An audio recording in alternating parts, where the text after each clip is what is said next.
بس اداداری کرو شفاعت ملے گی، نہیں، شفاعت تو آئمہ معصومین کریں گے۔ آئمہ معصومین کہتے ہیں کہ ہمارا خروج دین کی بقا کے لیے ہے، ہمارا خروج ہے نماز کے قیام کے لیے، ہمارا خروج ہے صوم و صلاۃ کی پابندی کے لیے۔ کوئی شخص مومن ہو اور آل محمد کے ماننے والا ہو اور دین کی پامالی کرے اور کہ میں جلوس نکالوں تو مجھے شفاعت ملے گی، میرے دوستوں نہیں۔ شیطان کہتا ہے کفر کرو، ایسے وسوسے پیدا کرو، دین سے دور ہو جاؤ، نماز سے دور ہو جاؤ، روزے سے دور ہو جاؤ، خم سے دور ہو جاؤ، آل محمد کے تعلیمات امیر سے دور ہو جاؤ، صرف نعرے لگاتے رہو، تمہیں کامیابی میں فلما کفر قال انی بر۔ میرے دوستو اس طرح کے شیطان کے وسوسے میں آؤ گے تو شیطان کیا کرتا ہے؟ جب شیطان کے گرفت میں آتا کہتا ہے انی بریء منک، جب میں تجھے جانتا بھی نہیں، تب تو مولا متقین نے فرمایا شیطان تمہارا دھوکہ دینے والا دوست ہے۔ سبحان اللہ، شیطان تمہیں دھوکہ، یہ دنیا دھوکہ دیتی ہے، دھوکہ، واللہ دھوکہ دیتی ہے۔ یہ چمک، یہ دمک، یہ آفسری، یہ پیسہ، یہ وڈیرا پن، یہ فلاں، اس پہ کبھی نہیں پڑھو، اس سے متاثر ہی نہیں ہو۔ کیوں؟ علی کا ماننے والا کبھی ان چیزوں سے متاثر ہوتا ہی نہیں ہے، اس لیے کہ اس نے دنیا کو اپنے ہتھیلی میں رکھا ہوا ہے، اس کے شان میں کچھ بھی نہیں ہے۔ علی متقیان کے خطبے ہیں نا جو بلاغہ میں زیادہ میں طالب علم ویسے علمی تقریر نہیں کرنا چاہتا، اکثر لوگ ناراض ہوتے ہیں۔ میں نے ان خطبوں میں کام کیا ایسے کچھ سال پہلے، علی کے خطبے دنیا اور آخرت کے لگ بھگ 24 خطبے ہیں۔ ان خطبوں میں زیادہ تر خطبے وہ ہیں جس میں علی نے کہا اے دنیا سننے، علی کے زمانے میں سننے، اے دنیا تو مجھے دھوکہ دیتی ہو، جب میں نے تجھے طلاق دیا ہے، اور طلاق کون سے دیا علی نے دنیا کو جانتے ہیں؟ عالم بیٹھے ہیں ان کے سامنے، ہمارے ہاں طلاق کی 2 قسمیں ہیں، بلکہ 3 قسمیں ہیں، 2 مشہور قسمیں ہیں، ایک ہے طلاق بائن، ایک ہے طلاق رجعی۔ کون سی قسم ہے؟ طلاق بائن، طلاق رجعی۔ طلاق رجعی وہ ہے جس کو بیوی طلاق دینے کے بعد شوہر دوبارہ لاتا ہے، عدت سے پہلے بھی لاتا ہے، بغیر نکاح کے، عدت کے بعد نکاح میں لاتا ہے۔ ایک طلاق ایسی ہوتی ہے جس میں بیوی شوہر پر حرام ہو جاتی ہے۔ علی کہتے ہیں دنیا میں نے تجھے طلاق بائن دیا ہے تو مجھے کبھی دھوکہ نہیں دے سکتی۔ سبحان اللہ۔ علی کے ماننے والے دنیا ومل حیات الدنیا الا لعب ولهو ومل حیات الدنیا الا متاع الغرور، یہ دھوکہ دینے والی شے ہے۔ علی کہتا تو مجھے دھوکہ نہیں دے۔ تو مومن وہ ہوگا جو علی کا ماننے والا، جو دنیا کی حقیقتوں کو جانتا ہوگا لیکن دنیا کی مکاری میں کبھی وہ نہیں آئے گا۔ ومل حیات الدنیا فی الآخرہ الا متاع، تیسری آیت میں ہے دنیا کچھ کیا ہے آخرت کے مقابلے؟ کچھ نہیں ہے، کچھ نہیں ہے، کل تھے آج ہے، کل ہوں گے یا نہیں ہوں گے۔ اس لیے انسان کو دنیا کے دھوکے میں نہ، علی نے فرمایا ہے ایسا نہیں ہے۔ اب یہ دنیا جو ہے وہ عارضی ہے، فانی ہے، غرور ہے، تکبر کی جگہ ہے، مال و متاع کی جگہ ہے، دھوکے کی جگہ ہے، فانی ہے، کبھی نہیں رہے گی اور ہمیشہ ختم۔ یہ جو خوشیاں ہیں یہ کچھ عرصے کے لیے، یہ لذت ہے کچھ عرصے کے لیے۔ مولا متقی نے کہا نا دھوکہ دینے والا دوست، میں اس کو یوں تعبیر کرتا ہوں، خدا نہ کرے جب 2 ڈاکو یا چور، ٹھیک ہے، اگر چوری کرتے ہیں اور پولیس کے مقابلے میں آگے زخمی ہو جاتے ہیں تو وہ دوسرا چور کوشش کرتا ہے کسی طرح سے وہ اپنے زخمی ساتھی کو بچا لے، آخری حد تک جاتا ہے تاکہ بچا لے۔ شیطان کیا کرتا ہے؟ وہ بھی چور ہے، وہی ڈاکو ہے، شیطان بڑا ڈاکو نا، شیطان لوگوں کو اپنے ساتھ کرتا ہے اور گناہ کی طرف لے کے آتا ہے۔ جب شیطان کے نرگے میں آ کے انسان گناہ کر جاتا ہے شیطان کہتا ہے جاؤ میں تجھے جانتا ہی۔ اسی لیے علی نے فرمایا دھوکہ دینے والا دوست تمہیں دوستی دکھاتا ہے لیکن یہ دوست نہیں، یہ دھوکہ باز اور دغا باز ہے۔ بس یہ دنیا آپ کو دوستی دیتی ہے، چارم دکھاتی ہے، دلچسپی دکھاتی ہے۔ میرے دوستو یہ دنیا نے کبھی آپ کے ساتھ دینا نہیں ہے، کسی بھی وقت دنیا آپ کو دھوکہ دے کے آپ سے الگ ہو جائے گی۔ درود محمد علیہ۔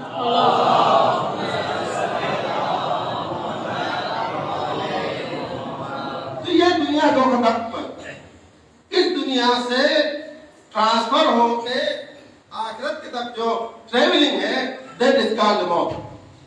سمجھ میں آئی بات؟ جس دنیا کو چھوڑ کے آخرت کی طرف جاتے ہیں اس کو کہتے ہیں موت.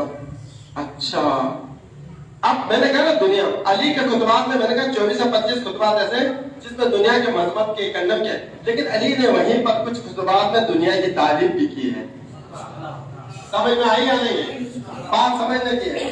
علی ایک طرف دنیا کو طلاق بائن دے رہا ہے، حرام قرار دے رہا ہے، وہیں پر علی نے کچھ خطبات میں دنیا کی تعریف کی. میں نہیں جانا چاہتا ہوں. وہ زمین ہے جہاں انبیاء مبعوث ہوئے ہیں، یہ زمین ہے جہاں آئے معصومین آئے. یہ میں اپنے الفاظ میں بیان کر رہا ہوں. یہ وہ زمین ہے جس کو اللہ نے قیامت یعنی عالم برزخ کو کامیابی کے ضامن قرار دیا ہے. اگر دنیا کو سنوارو گے تو آخرت سنور جائے گی. دنیا کو بگاڑو گے دنیا کو تباہ کرو گے اور دنیا میں اپنی آخرت کو نہیں پہچانو گے تو تمہاری دنیا بھی تباہ ہو جائے گی اور تمہاری آخرت بھی تباہ ہو جائے گی. مومن کی شان وہ ہے جو دنیا کو بھی لے کے چلتا ہے اور آخرت کو بھی لے کے چلتا ہے. معصوم کا فرمان ہے من ترک الدنیا للآخرہ ومن ترک الآخرہ للدنیا فلیس منا. جس نے دنیا کو آخرت کی خاطر یا آخرت کو دنیا کی خاطر چھوڑ دیا ترک کیا وہ ہم میں سے نہیں ہے. ذرا رک کے رکیے گا یا سنیے گا.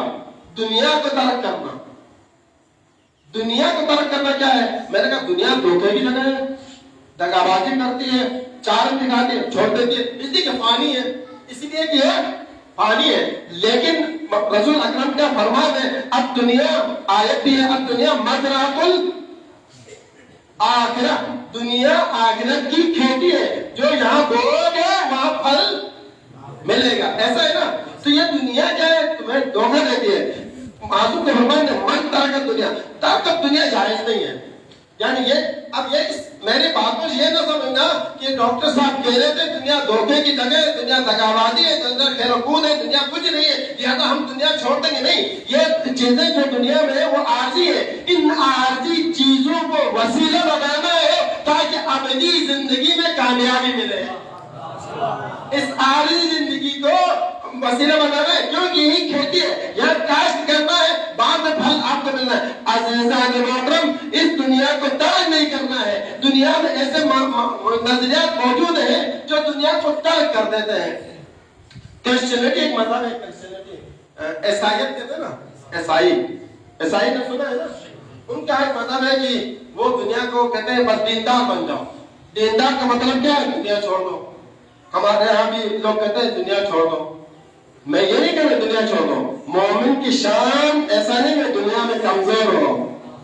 مومن وہ ہوتا ہے جو دنیا میں بھی جہاں وہ جلال والا ہو، مضبوط ہو، لاغر نہ ہو، پیٹ بولنے والا نہ ہو، حقیر نہ ہو تاکہ لوگ اس پہ چل کے جائیں گے. ایسا نہیں.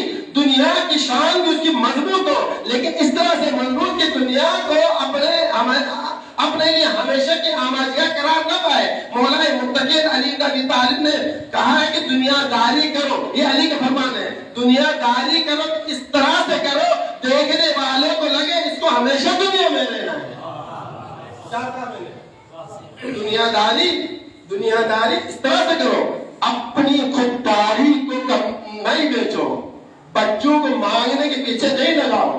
اپنی خودداری کو مضبوط کرو، اپنی جاہ و جلال کو مضبوط کرو، اپنی معیشت کو مضبوط کرو، اپنی دنیا کو مضبوط کرو، اپنے جوانوں کو دنیا کے ان مقابلوں میں آگے لے آؤ. تعلیم میں، ہنر میں بچے سب سے آگے ہو تاکہ دنیا کا کوئی اور قوم کے ماننے والے تمہیں اپنا ماتحت نہ بنا سکے. اس لیے کہ علی کے ماننے والا کبھی کسی کے ماتحت ہو ہی نہیں سکتا.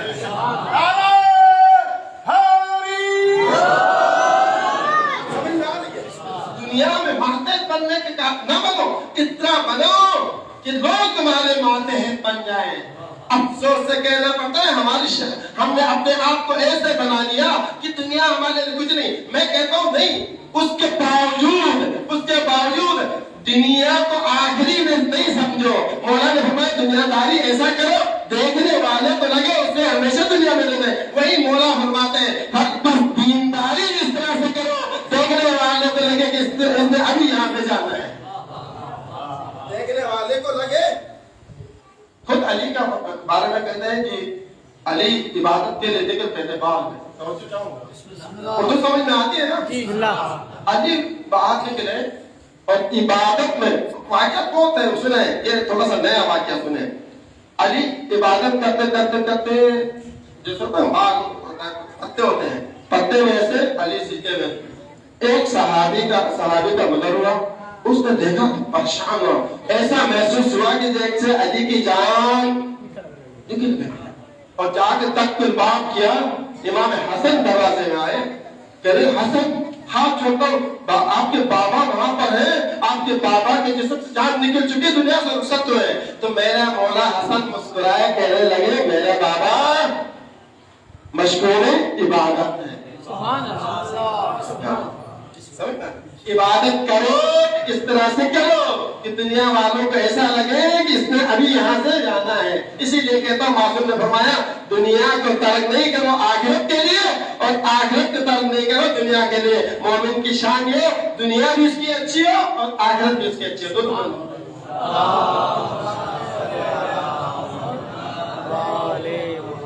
ہم ایون یہاں تک کی تبلیغ دین بھی کرتے ہیں نا, دنیا کے ساتھ کرتے ہیں. جاؤ لگا کرتے ہیں. میں نے امامت پہ طالب علم امامت بھی PhD کیا ہے, امامت پہ ڈاکٹریٹ کیا ہے.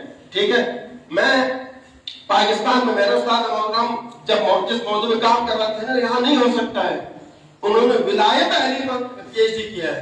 میرے استاد وہ 21 کیڈر آفیسر ہیں. میرے دوستو آپ یہ دین میں آتے ہو, دینی کام کرتے ہو, تو آپ کیوں مظلوم اور مجبور ہو جاتے ہو؟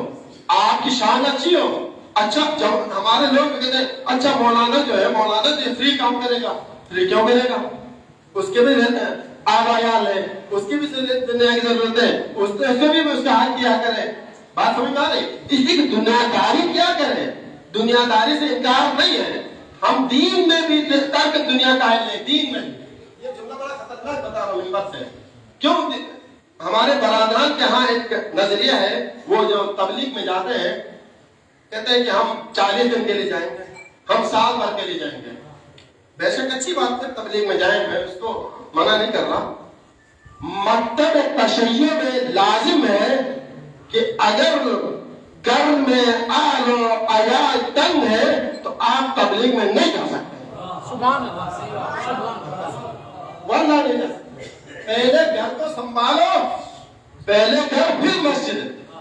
کھانے کے لالچ پڑے ہوئے آپ مسجد کی تعمیر کی بات کر رہے ہیں. میں تعمیر مسجد بہت بڑا ثواب ہے. میرے دوستوں ہم وہ ہیں جو دنیا کو بھی لے کے چلیں گے اور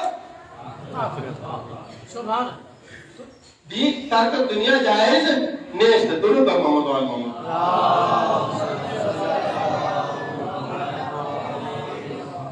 زیادہ لمبی گفتگو نہیں کروں گا میرے دوستو. موت دنیا سے آخرت کی طرف سفر کا نام ہے. سمجھ میں آ رہی ہے بات؟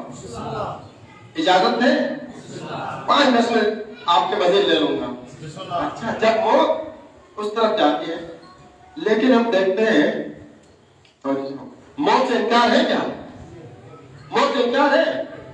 کل نفس کیا ہے وہ لیبلوکم ایکم احسن عملا, موت ہے لیتمنوا الموت ان کنتم صادقین. اچھا وہ آیت یاد آئے مجھے, کہتے ہیں کہ سورہ جمعہ میں ہے نا, وَلَوْ فِي بُرُجٍ مُشَيَّدَةٍ أَيْنَمَا تَكُونُوا يُدْرِككُمُ الْمَوْتُ. آپ جہاں بھی ہو موت تمہیں پکڑ لے گی. وَلَوْ كَانَ فِي بُرُجٍ مُشَيَّدَةٍ, چاہے وہ آپ شیشے کے گھر بنا کے اپنے آپ کو پیک کرو تو یہاں شعائیں بھی نہیں آئیں گی, لیکن موت آ ہی جائے گی. قرآن کہتا ہے وَلَوْ فِي بُرُجٍ مُشَيَّدَةٍ, یعنی شیشے کا. میں اگر الفاظ تبدیل کروں, آپ موٹے 1 فٹ کا موٹا لوہے کا کمرہ بنا لیں تو اب یہ تو بم سے بھی نہیں گر سکتا, نہیں ٹوٹ سکتا ہے. ہاں, بلٹ پروف نہیں, بم پروف آپ گھر بنا لیں. بم پروف, بم بھی کچھ نہ کرے, اس میں بھی اگر رہ جائے. اگر میں الفاظ چینج کروں, مسجد میں ہوں, آئٹم بم بھی کچھ نہ کرے, لیکن موت آئے گی تو پہنچ جائے. موت رک سکتی ہے؟ موت تو روک سکتا ہے کوئی؟ موت تو آنی ہے نا. جب موت آنی ہے تو موت سے ڈر کس بات کا؟ موت آنی ہے، موت سے ڈر کس بات کا؟ اچھا ڈر میں دیکھو یہ نفسیات کا مسئلہ ہے اور عمل کا مسئلہ ہے، توجہ چاہوں گا، گفتگو نہیں ہے، مجھے اندازہ اس طرح کی گفتگو کو سننا آپ پسند نہیں کرتے ہیں، لیکن میری مجبوری ہے، میں وہی سناتا ہوں موضوع کے مطابق، ایسا صاحب کی مجلس ہے، میں اپنے بھائی کو شاہ صاحب کو کہہ رہا تھا، میرا دل کرتا میں امام حسن عسکری بھی گفتگو کروں، کیونکہ شہادت کے دن ہے، ایک آدھ جملے ضرور کہوں گا، لیکن میں نے کہا نہیں، صاحب فرش نے کہا ہے کہ ایسا صاحب کی مومنہ کے نام پر مجلس ہے، اس لیے موت حیات کو میں آپ کے ساتھ میں بیان کر رہا ہوں۔ میرے دوستوں توجہ چاہوں گا، موت سے ڈرنے والوں ہیں یا نہ ڈرنے والوں کی 3 کیٹیگریز ہیں۔ پہلی کیٹیگری کون سی ہے؟ اب آیت میں پڑھتا ہوں، وہ لوگ ہیں جو موت سے اس لیے ڈرتے ہیں، ان کا قیامت سے انکاری ہے، وہ کہتے ہیں جو کچھ ہے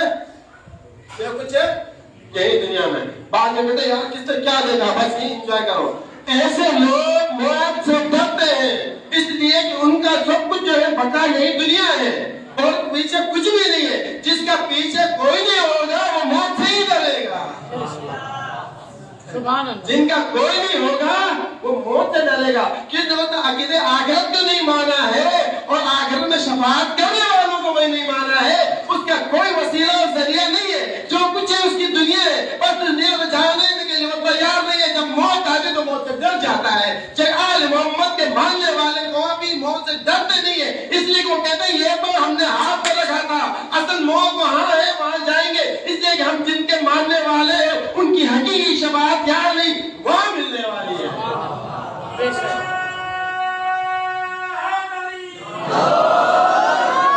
تو اس انتظار میں بیٹھے ہیں نا ہم، یا علی مدد، یا رسول اللہ مدد، یا امام زمان نعرے لگاتے ہیں، ظاہراً تو یہاں کیا ہے؟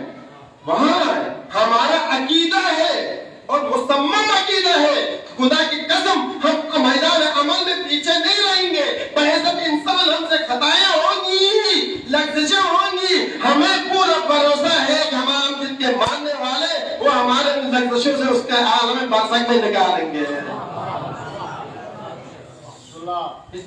پہلا گروہ کون سا ہے موت سے ڈرنے والا؟ جو آخرت کا انکاری ہے۔ اچھا دوسرا گروہ کون سا ہے؟ وہ بھی موت سے ڈرتا ہے، وہ ہم میں سے، میں بھی شاید ان میں سے ہوں۔ وہ کون سا گروہ ہے؟ جن کا الدنیا مزرعۃ الآخرہ، دنیا آخرت کی کھیتی ہے نا، وہ یہاں کاشت کرنا تھا اس دنیا کے لیے، لیکن اس نے کاشت کیا اسی دنیا کے لیے۔ جو کچھ اس نے دنیا میں کیا ہے لوگوں کے لیے کیا ہے، خدا کے لیے نہیں کیا ہے۔ جو کچھ لگایا ہے دکھانے کے لیے کیا، آل محمد کے لیے نہیں کیا ہے۔ مجلس برپا کی، بڑا محفل کیا، بڑا نیاز دیا تاکہ محلے والے بتائیں یا بڑا عزادار ہے، لیکن ایک عزادار وہ ہے۔ اگر ایک واقعہ سنا دو، میرے دوستوں عالم دین بیٹھے ہیں، تو ایک امام علی کا چاہنے والا تھا، نام بڑا سنا ہے آپ نے، میثم تمام سنا ہے نا؟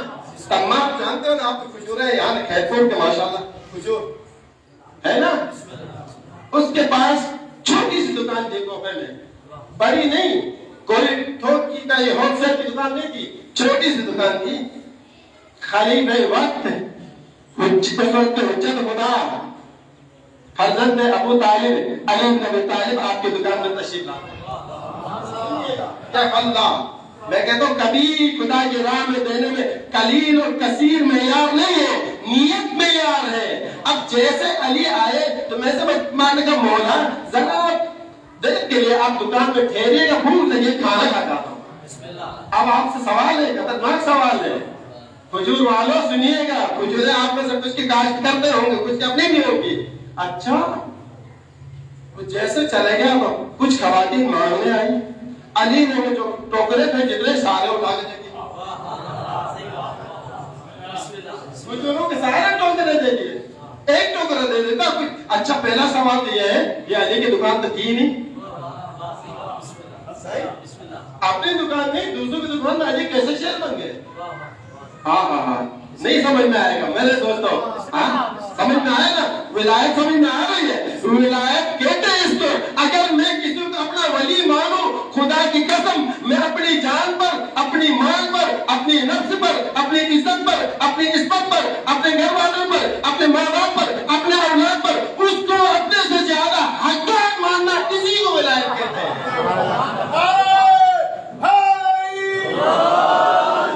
ولایت عملی سمجھنا ہے۔ ولایت عملی کیا ہے؟ علی نے کیوں دیا دکان میں؟ اس لیے علی جاننا چاہتا تھا کہ میں سب مجھے کتنا بڑا ولی مانتا ہے۔ ولی کہتے ہیں اس کو ہے کہ تمہاری مال اور جان میں تم سے زیادہ حق رکھتا ہے۔ میں سب تمہا چلا گیا۔ اب جب پلٹ کا آیا تو فنش، ساری چیزیں ختم۔ حیران ہو گئے، مولا میری کھجور ہے۔ مولا مسکرائے، کچھ بھیک مانگنے والے آئے تھے، دے دیا۔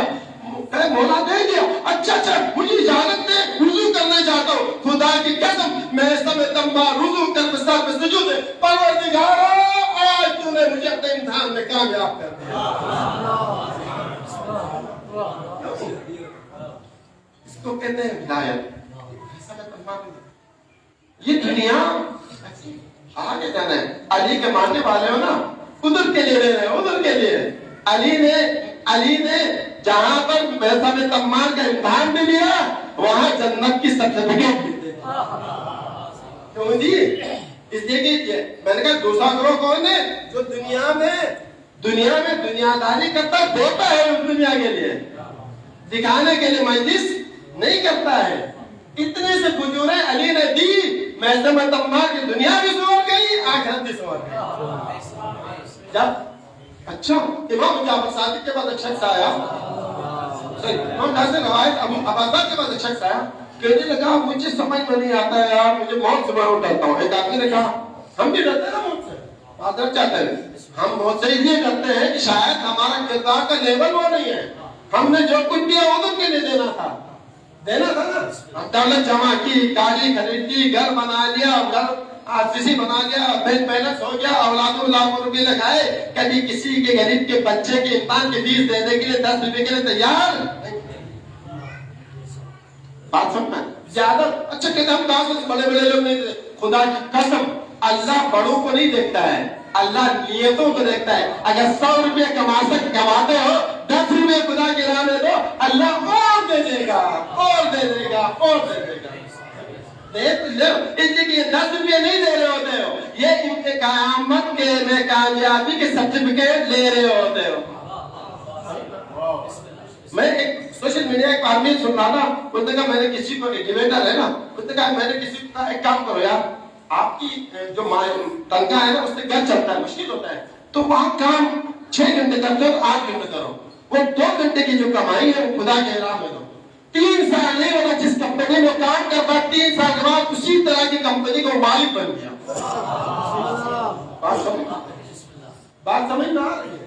کیوں ہم غریب اور فقیر بنتے ہیں؟ اس لیے کہ شاید ہم دنیا کے پیچھے جاتے ہیں، ہم دنیا کے پیچھے جاتے ہیں۔ دنیا کے پیچھے جتنی جاؤ یہ دنیا سرداب ہے، یہ آپ سے دور بھاگتی رہے گی۔ دنیا کے چھوڑ دو، خدا کی راہ میں دیتے رہو، ایسے دنیا آپ کے پیچھے پڑ جائے گی، آپ دنیا کو لفٹ نہیں کرا رہے ہوں گے۔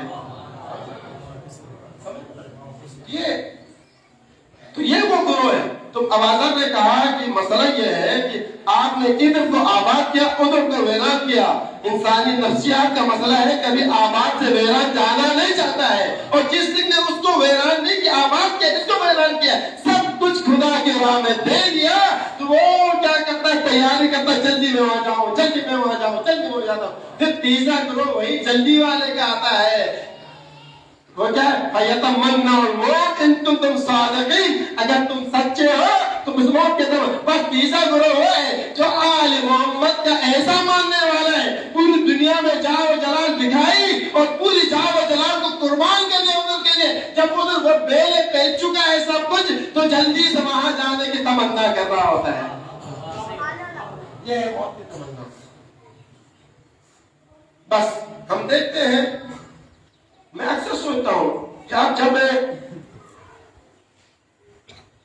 کربلا کے قافلے کو یزید کے دربار میں پیش کیا گیا، موت کی تمنا کیوں؟ انہوں نے سب کچھ قربان کر دیا نا، جو سب کچھ قربان کر دیا، پھر اس کو دنیا میں کیا لگتا ہے؟ کیا تمنا ہے اس کو دنیا میں؟ کیا لینا دینا ہے؟ وہ تو کہتا ہے میں وہاں جاؤں گا، سجاد نے ایک وقت میں ایسے چاہا اور جلال میں آگ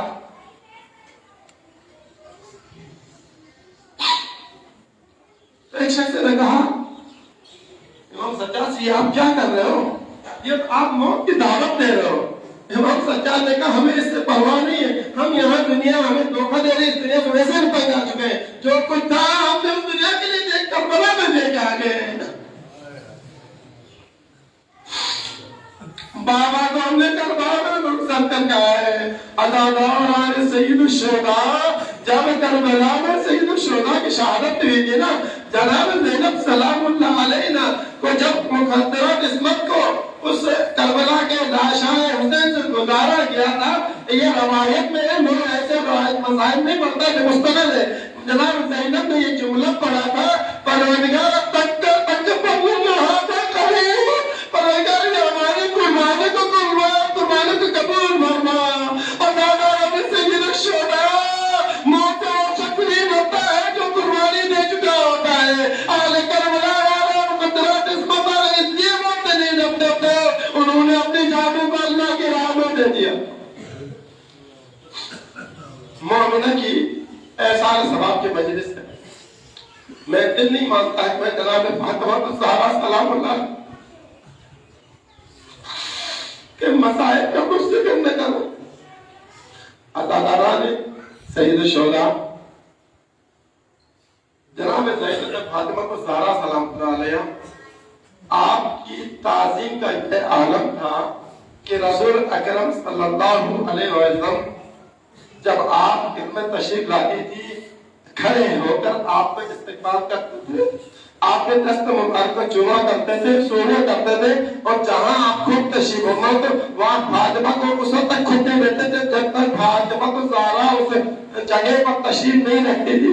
میرے دوستوں، اور جب فاطمہ بیٹی کے گھر جاتا تھا تو رسول اللہ کا ایک عمل ہمیشہ یہ مشہور تھا، پہلے دروازے میں کھڑے ہو کے سلام کیا کرتے تھے۔ عزادار سید الشہداء حضرت رسول اکرم جس دروازے میں سلام کیا کرتے تھے، آپ کی روزت کے بعد امت رسول دروازوں کو آگ لگا۔ عزادار سید الشہداء اہل سنت کی کتب میں یہ باتیں موجود ہیں، یہ وصیت ان کی کتابوں میں ہے۔ جب جناب فاطمہ الزہرا دنیا سے رخصت ہو گئی تھی، بطول نے 4 وصیتیں علی سے کی تھی۔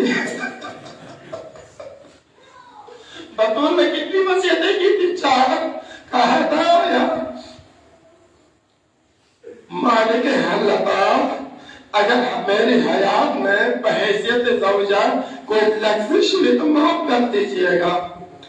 میری دوسری وصیت یہ ہے کہ میرے پیٹ بعد میرے بیٹا حسن حسین کی سب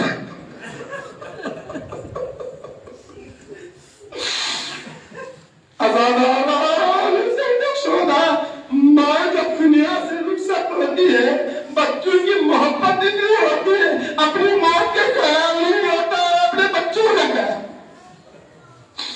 میری تیسری ایک مولا یہ ہے میرے مرنے کے بعد مجھے بھولنے میں روزانہ میرے قبر پر تشریف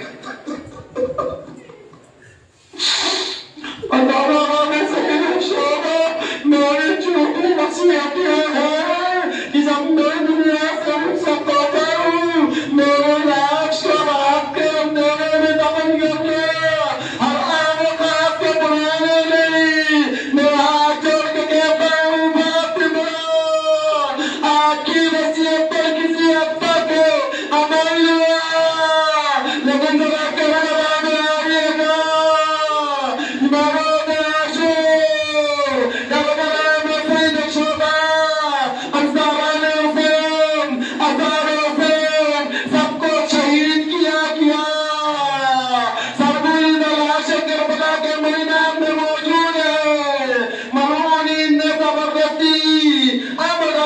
مخدرات عصمت کو ان لاشوں سے گزارا گیا۔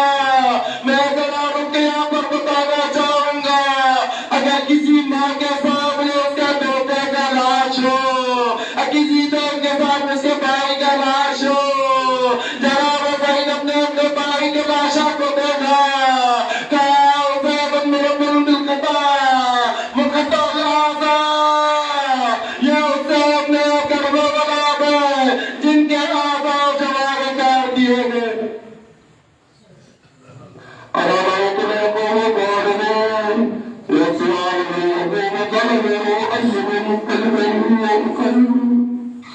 اور ادھکار ہماری اس کا لیے بات